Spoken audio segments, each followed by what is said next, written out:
ओम शांति। 20 सितंबर 2024 की साकार मुरली से होमवर्क। आज की मुरली से हम लक्ष्य लेंगे सूर्यवंशी में ऊंच पद पाने के लिए संपूर्ण निर्विकारी बनने का पुरुषार्थ करना है। आज की मुरली से हम स्वमान लेंगे, मैं समर्थ आत्मा हूँ।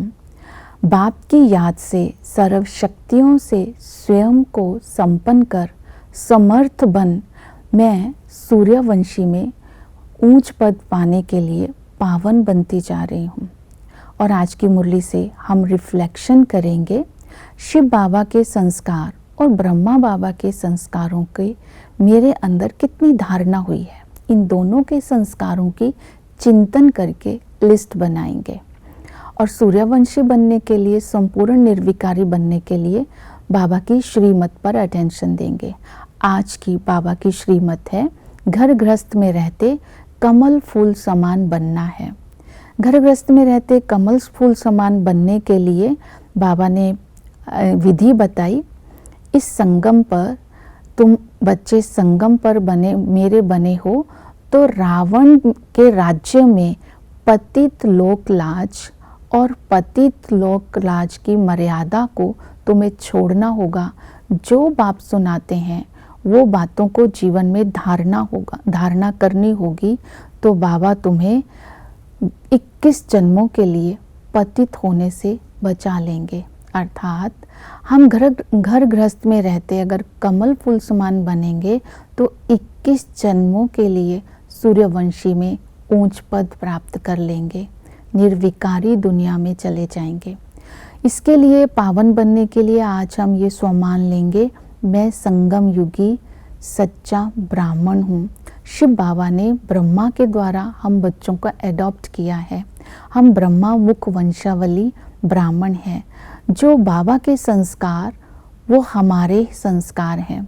जो बाबा के ओरिजिनल संस्कार ईश्वरीय गुण है, 7 गुण, और इसके साथ साथ ब्रह्मा बाबा के गुण है आज्ञाकारी, वफादार, फरमानबरदार। और जैसे शिव बाबा के गुण है विश्व कल्याणकारी, तो हमें भी विश्व कल्याणकारी बनना है। और सर्व के प्रति शुभ भावनाधारी, शुभ कामनाधारी, तो हमें भी शुभ भावना, शुभ कामना और शुभ चिंतनकारी बनना है। तो जैसे हम बाबा के संस्कारों को अपने अंदर धारण करेंगे तो हमारे संस्कार भी बाप समान ओरिजिनल सतोप्रधान बन जाएंगे। संपूर्ण निर्विकारी बनने के लिए कुछ धारणाओं पर अटेंशन देंगे। फीलिंग में नहीं आना है, किसी से किनारा नहीं करना है। जब हम फीलिंग में आते हैं तो उस व्यक्ति से उससे किनारा कर लेते हैं। और बाबा ने कहा पर चिंतन भी नहीं करना है और जो बाबा सुनाते हैं उन्हीं बातों को सुनना है। अपने को व्यर्थ से मुक्त रखना है, बाप समान खुदाई खिदमतगार बनना है और श्रेष्ठ कर्मों के राज को बुद्धि में रख अपने कर्मों को श्रेष्ठ बनाना है। बाबा ने कहा ये वैरायटी धर्मों का झाड़ है, ड्रामा है, इसमें सबका अपना अपना पाठ है। कोई भी आत्मा निर्लेप नहीं है, अपने कर्मों के अनुसार दुख और सुख का फल पाती है। तो इसलिए हमें अपने कर्मों को ऐसा श्रेष्ठ बनाना है ताकि हम भविष्य में ऊंच पद की प्राप्ति कर सके। तो बाबा ने कहा संपूर्ण निर्विकारी बनने के लिए नॉलेजफुल बन करके रहना है। अभी बाबा ने हमें 84 जन्मों का राज बताया, बाजोली का खेल क्या होता है, ड्रामा कैसे चलता है।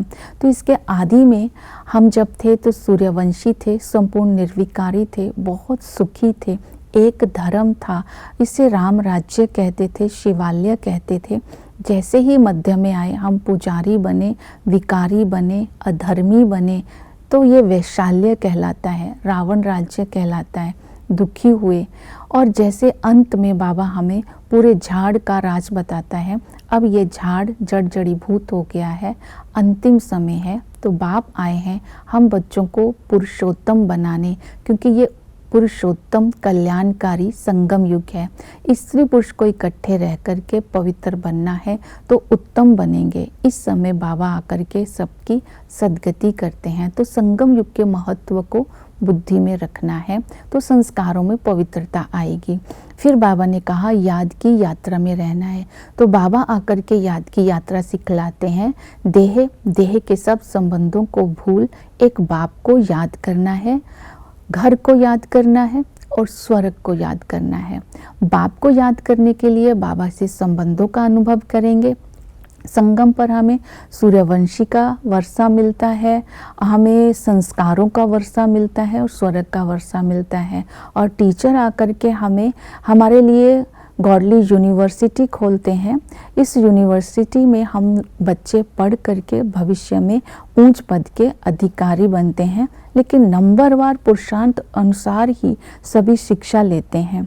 इस पढ़ाई को पढ़ के जब हम धारण करते हैं तो स्त्री पुरुष दोनों उत्तम बन जाते हैं। इस पढ़ाई में बताया जाता है कि धर्म कैसे आते हैं, 84 जन्म कैसे लेते हैं और संगम युग का क्या महत्व है, गीता का भगवान कौन है। और सतगुरु आकर सबकी सद्गति करते हैं।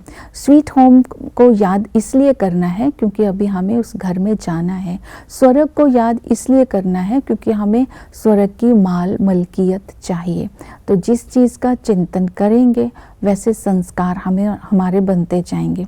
फिर सेवा में बाबा ने कहा सेंटर और म्यूजियम में जा कर के समझाना है कि भाई और बहनों आ करके तुम पुरुषोत्तम संगम युग का महत्व समझो कि गीता का भगवान शिव बाबा है और पुरुषोत्तम संगम युग पर बाबा कैसे आते हैं और कैसे स्वर्ग की स्थापना करते हैं, अनेक धर्म की स्थापना कैसे होती है, बाजोली का राज क्या है, 84 जन्म कैसे लेते हैं, ड्रामा का आदि मध्य अंत कैसे चलता है। तो ये सारे ज्ञान के पॉइंट्स बाबा आकर के समझाते हैं।